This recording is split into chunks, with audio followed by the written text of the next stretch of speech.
आयोजित आपल्या राधाकृष्ण ह्या साखळीच्या पुण्यभूमीमध्ये आपण आयोजित केलं त्याबद्दल आपलं सगळ्यांचं मनपूर्वक स्वागत आणि खूप खूप अभिनंदन.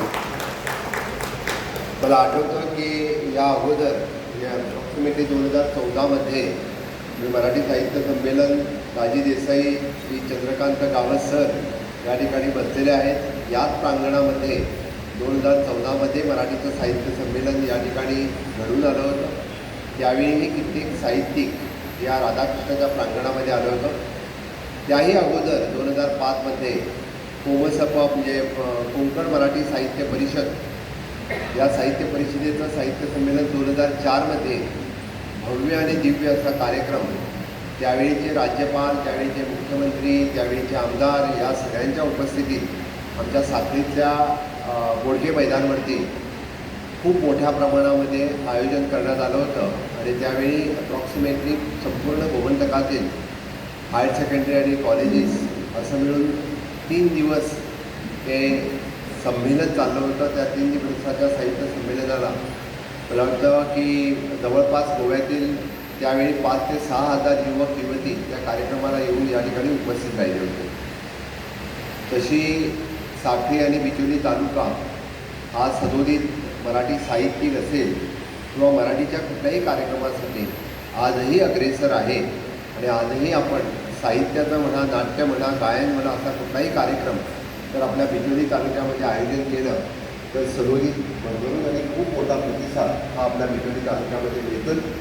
म्हणजे साहित्यिक आणि मराठी वाचक या ठिकाणी आपल्या बिचोली तालुक्यामध्ये सदोदित आहेत आणि खूप चांगला प्रतिसाद हा अशा पद्धतीच्या कार्यक्रमाला मिळतो. मी सर्वात अगोदर गोमंतक मराठी अकादमी प्रदीप घारी आमोणकर यांनी मला निवेदन सादर केलं. म्हणजे आज मुद्दामून कसं आहे, मी या ठिकाणी आलो आणि काहीच जर बोललो नाही तर असं वाटणार की तो मुद्दामून विषय डावलला की काय. मला ते पण करायचं नाही आहे. माझ्या कार्यकाळामध्ये ही गोष्ट झालेली नाही आहे. कारण 2 मराठी अकादमीची म्हणजे सुरुवातीला मराठी अकादमी असताना काही मी त्यामध्ये जात नाही आहे, पण सरकारची मराठी अकादमी स्थापन झाली आणि त्यानंतर सरकारी सगळे कार्यक्रम सरकारच्या मराठी अकादमीच्या वतीनं आणि कोकणी अकादमीच्या वतीने हे दोन्ही कार्यक्रम व्हायला सुरुवात झाली. आणि आता दोन्ही मराठी अकादमी आणि कोकणी अकादमी या दोन्हीच्या वतीने खूप सुंदर आणि चांगले कार्यक्रम हे सादर होतात युवकांसाठी, युवतींसाठी. आणि सातत्याने आपण जसं म्हणतो आहे की कोकणीबरोबर मराठीलाही त्याच पद्धतीचा दर्जा म्हणा किंवा त्याच पद्धतीचं आर्थिक म्हणा किंवा त्याच पद्धतीचं समतोल साधण्यासाठी राज्यात सर्वतोपरीचं सहकार्य हे सातत्याने करत आलेलं आहे. त्यामुळे आत्ता मला दिलेलं निवेदन हे एक्झिस्टिंग मराठी अकादमीला अनुदान द्या असं म्हणून दिलेलं आहे. पण सरकार म्हणजे कार्यक्रमासाठी मी देऊ शकतो, मी नाही म्हणत नाही. या कार्यक्रमासाठी पण मला जर तुम्ही म्हणजे राज्यभाषा संचालनाला जर निवेदन दिलं असेल कार्यक्रमासाठी नक्कीच मी विचार करू. आणि बाकी कार्यक्रमाला जो आम्ही आमच्या मराठी राज्यभाषेच्या वतीने म्हणा किंवा इतर डिपार्टमेंटच्या वतीने जे सहकार्य करू 100% करीन. मी यासाठी ग्वाही देतो. आणि या जर तुम्ही निवेदन दिलं नसेल तरीही ते राज्यभाषा संचालनालयाकडे द्या, अदरवाईज माझ्या इन्फॉर्मेशन डिपार्टमेंटकडे द्या आपल्या कार्यक्रमांसाठी. पण मराठी अकादमीसाठी करत असताना मला थोडासा विचार करावा लागेल. मी नाही म्हणत नाही आहे, कारण इन कालांतराने दुसरी कोणती अजून एक 3री मराठी अकादमी आहे म्हणणार. मग तिचा काय करूया. मला माहिती आहे वाद फार जुना आहे, त्या ठिकाणची बिल्डिंग, त्या ठिकाणची परिस्थिती हेही मला माहिती आहे. कारण 1997च्या आंदोलनामध्ये स्वतः विष्णुप्रिया वाघ यावेळी होते. त्यामुळे आपण पण त्या आंदोलनामध्ये होता. मीही स्वतः त्या 1997ची गोष्ट करतो. मीही आपल्या बरोबरीने विष्णू वाघांच्या बरोबर त्या आझाद मैदानाच्या आंदोलनात मीही स्वतः बसलो होतो. त्यामुळे तेव्हापासून ते आतापर्यंत सगळ्या गोष्टी माझ्या स्मरणात आहे. मी कधीही कुठलीही गोष्ट विसरलेलं नाही आहे. त्यामुळे आत्ता जरी काय जो प्रकार झाला असेल तो म्हणजे मी मुख्यमंत्री व्हायच्या अगोदरचा प्रकार आहे. पण तरीही आपल्या कुठल्याही कार्यक्रमाला कार्यक्रमरूपी म्हणजे सहकार्य करण्यासाठी मी म्हणेन की नक्कीच सरकारचं पूर्णतः सहकार्य हे आपल्यासाठी आपल्या कार्यक्रमाला सदोदित असेल.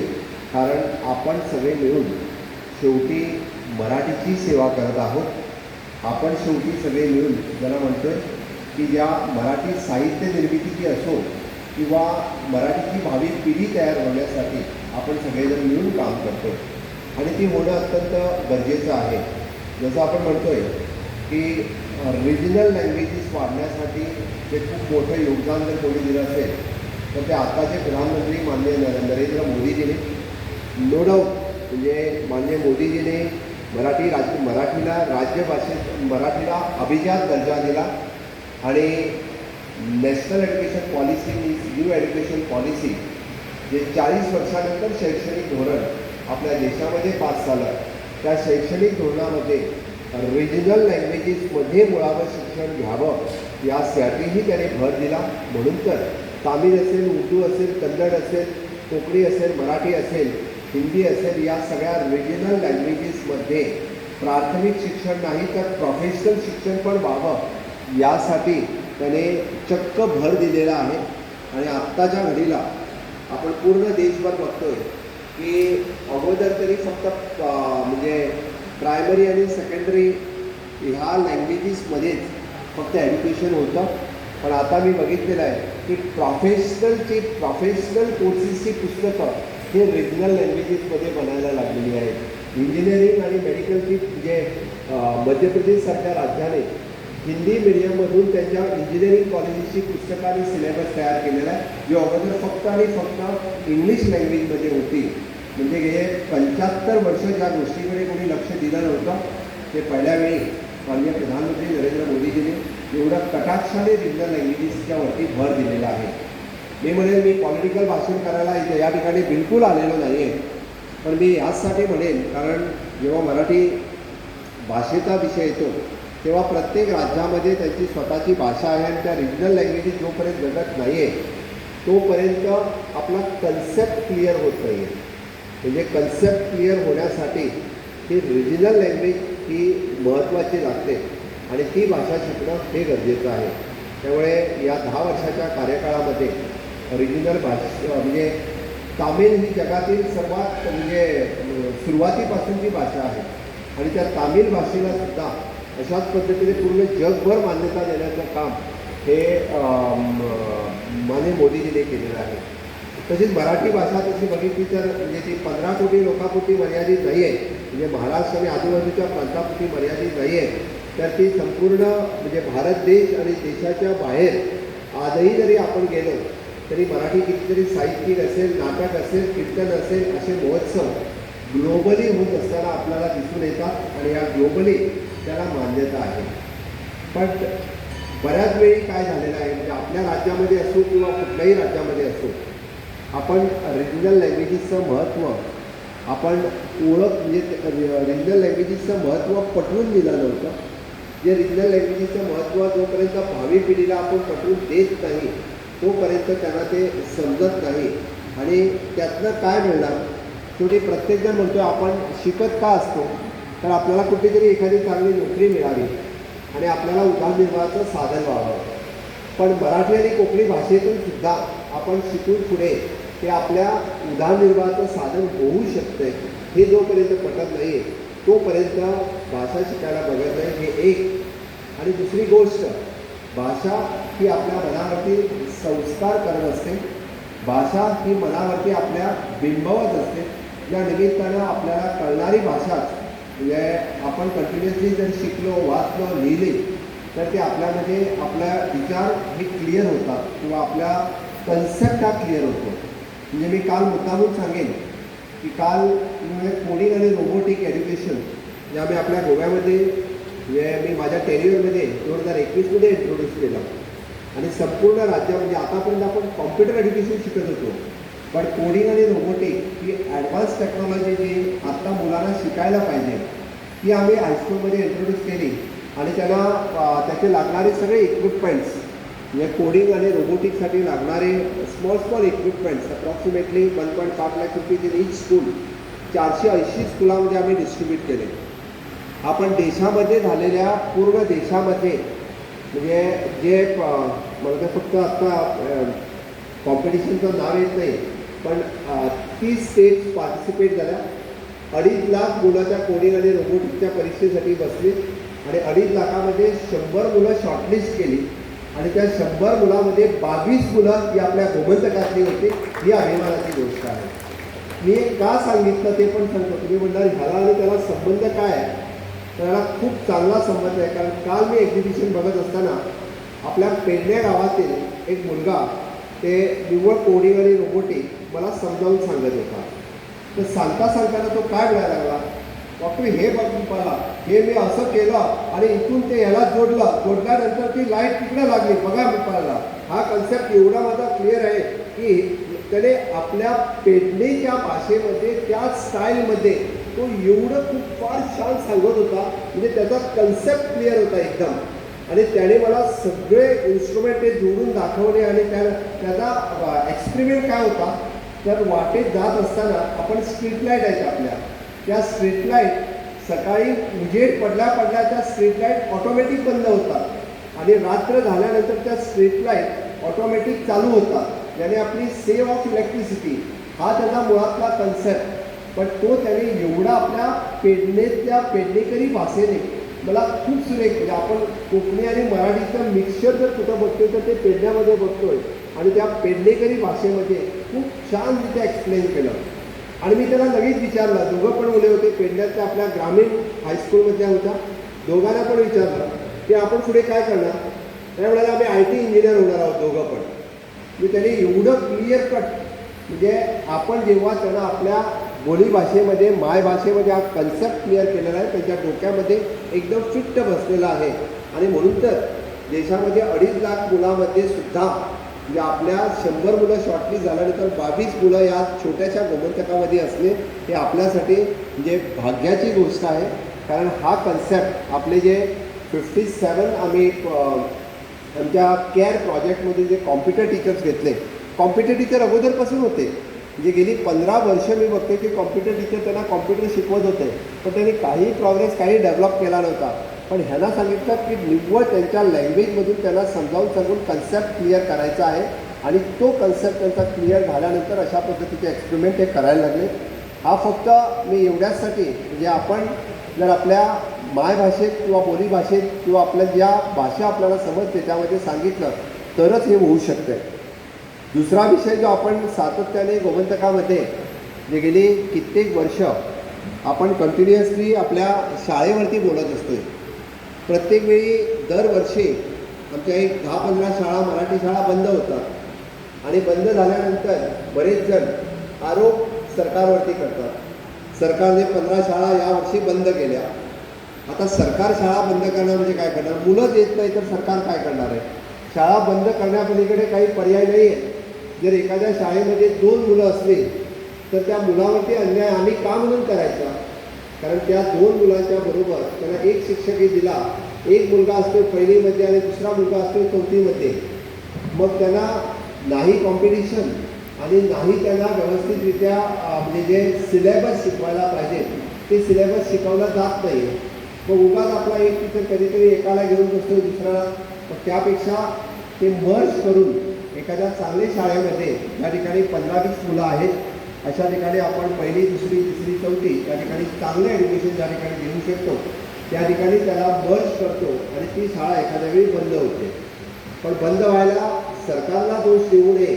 मी तर म्हणेन की एकतर पालकांना दोष द्यावा, कारण त्या शाळा आपण बऱ्याच वेळी सगळ्या जणांना इंग्लिश मिडियमचं फॅट झाल्या कारणाने म्हणजे आपलं मूळ हे इंग्लिश मिडियममध्येच जायला पाहिजे हा जो अट्ठास असतोय तो अट्ठास धरून मुलं बऱ्याच वेळी पालक त्या मुलांना इंग्लिश मिडियममध्ये पाठवतात.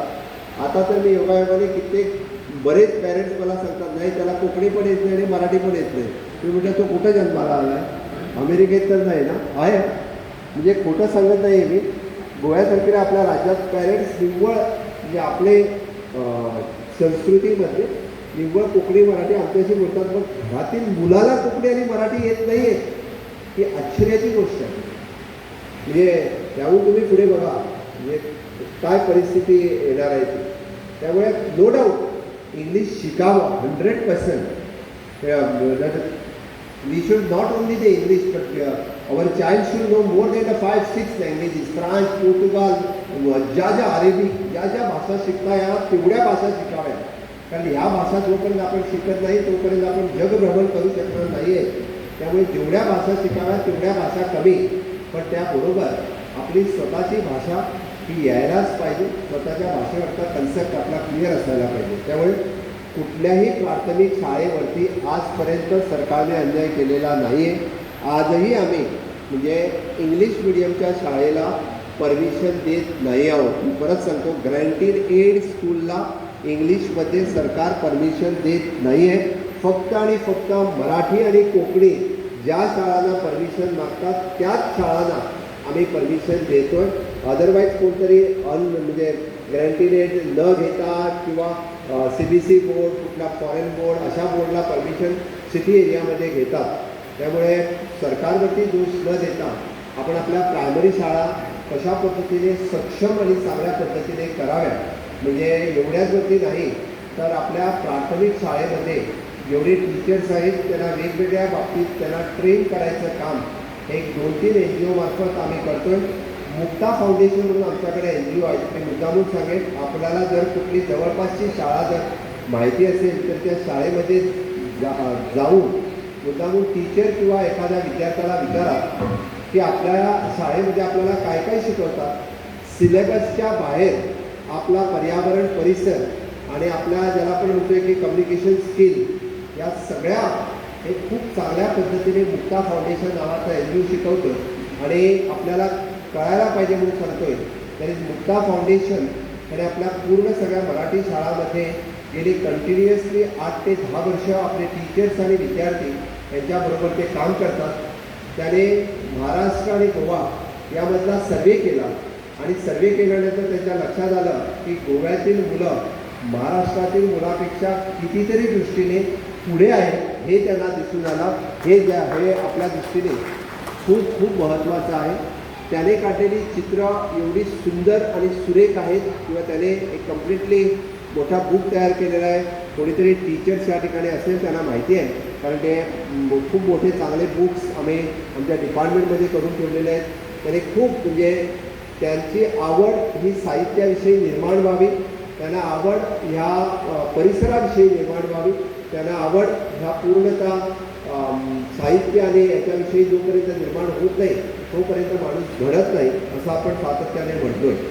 म्हणून हेही काम सरकार सातत्याने करत आलेलं आहे आणि मी आमच्या गोवा मराठी अकादमी, कोकणी मराठी अकादमी यांच्या कार्यक्रमाविषयी मी बोलत नाही आहे. त्यासाठी मी सांगितलं, इथं आल्या नरेश सावळ खूप मोठमोठ्याने बोलत होते की नो डाऊट त्याने ठराव विधानसभेमध्ये ते आमदार असताना मांडला होता, मराठी राज्यभाषा झाली पाहिजे म्हणून. कोकणी ही राज्य म्हणजे मी मुद्दामून उल्लेख करेन कारण प्रांत आधारित, भाषा आधारित त्यावेळी राज्य निर्मिती झाली होती. म्हणजे भाषेच्या वरती आधारित अशी प्रांत निर्मिती झाली आणि त्याच भाषा आधारित त्यावेळी झाली. त्यावेळी गोवा स्वतंत्र झाला नव्हता आणि गोवा स्वतंत्र न झाल्याकारणाने गोवा वेगळा पण राहिला होता आणि गोवा वेगळा राहायला पाहिजे हा स्वतंत्रता 1961 पासून 67 पर्यंत सगळा इतिहास आपल्याला माहिती आहे. ओपिनियन पोल हा आपल्या सगळ्यांना माहिती आहे आणि भाषेच्या आधारावरती गोवा हे वेगळं राज्य, कोकणी या भाषेच्या आधारावरती गोवा हे वेगळं राज्य त्यावेळी ठरवलं गेलं. बट मी कुठेही असं म्हणणार नाही आहे की मराठीला दुय्यम दर्जा गोव्यामध्ये कधीही दिला जात नाही आहे, यापुढेही दिला जाणार नाही आहे. दुय्यम दर्जा ही समानतेने म्हणजे कोकणीला जेवढा दर्जा आहे त्याचप्रमाणे, म्हणजे आता बरेच जण मध्येच परत रोमी कोकणीला पण राज्यभाषेचा दर्जा द्या, वेगवेगळे विषय प्रत्येक वेळी काढत असतात. मी काही त्याच्यावरती म्हणजे मला कुठलाही विषय पॉलिटिसाईज करायचा पण नाही आहे. पण आत्ताच्या घडीला आपण जर एखादं वातावरण निर्मिती केली, आपण जर एखादा त्या दृष्टीने म्हणजे भावी पिढीच्या निर्माणासाठी अशा पद्धतीच्या कार्यक्रमाच्या निर्मितीने म्हणा किंवा वेगवेगळ्या साहित्यिक एकत्र येऊन तर आपण खूप चांगल्या पद्धतीने या राज्यामध्ये कोकणी आणि मराठी ही बरोबरीने समानतेने गेली कित्येक वर्ष, म्हणजे फक्त 1961 पासून म्हणणार नाही, मी पोर्तुगीज कालीनसुद्धा समानतेने लोक कोकणी बोलतात, मराठी वाचतात, मराठी लिहितात. पण आपण मुद्दामून सांगतो की माझ्या टेन्युअरच्या काळामध्ये जर आपण मराठी पत्र माझ्या राज्यभाषा संचालनाला जर दिलं तर तुम्हाला उत्तर मराठी भाषेतूनच मिळणार एवढं मी हक्काने सांगू शकतो. आणि त्याचबरोबर कोकणी आणि मराठी या दोन्ही भाषा म्हणजे प्रत्येक डिपार्टमेंटला आम्ही आता शिकवत आहोत की इन फ्युचर नॉट ओन्ली फक्त राज्यभाषेलाच नाही तर राहिलेल्या डिपार्टमेंटला सुद्धा जरी तुम्ही मराठी किंवा कोकणीतून पत्र जरी दिलं एखाद्याने मराठीने जरी विचारलं असेल तरी त्याला मराठीतून उत्तर मिळावं यासाठी माझा प्रयत्न आहे. हाच तो समानतेचा दर्जा असं मी म्हणेन. हे एवढी वर्ष झाले नाही त्याची सुरुवात निदान माझ्या टेरियरमध्ये झाली आहे असं मी म्हणेन. आणि ह्या मराठीसाठी अजूनही जे काही आपल्यासारख्या साहित्यिक मराठी प्रेमी यांच्याकडून टाईम टू टाईम हे वेळोवेळी जे काही आपण सांगाल ते इम्प्लिमेंट करण्यासाठी माझं सरकार माझं राज्यभाषा संचालनालय हे तत्पर आहे, तयार आहे. आपल्या सहकार्याची अपेक्षा मी परत एकदा म्हणजे गोमंतकाला खूप मोठा इतिहास आहे. गोमंतकाचे म्हणजे आत्ता आपण बघतोय की बाकीबा बोरकरांपासून बाकी सगळे किती भाऊदाजी लाड असेल किंवा आपले डॉक्टर मनोहरराज सरदेसाई ज्यांचे आपण आत्ता 100वी आम्ही हे साजरी करतो आहे. असे कित्येक साहित्यिक होऊन गेलेले आहेत. या साहित्य निर्मितीचा इतिहास मराठीतून पण आहे, कोकणीतून पण आहे. त्यासाठी नवीन साहित्यिक निर्मिती होण्यासाठी सातत्याने आपले सगळ्यांचे प्रयत्न असावे एवढीच मी सदिच्छा व्यक्त करतो. आणि आपल्या कार्यक्रमाला माझ्या खूप खूप शुभेच्छा. मी परत सांगेन की माझं सहकार्य वैयक्तिक आणि सरकारमधून सदोदित आपल्याबरोबर आहे. जय हिंद, जय भारत, जय गोमंतक. धन्यवाद माननीय मुख्यमंत्री महोदय आपल्या या सुंदर विचार प्रकटनाबद्दल. माननीय मुख्यमंत्री महोदयांना अन्य एका कार्यक्रमाला निघायचं आहे असं त्यांनी कळवलेलं आहे. माननीय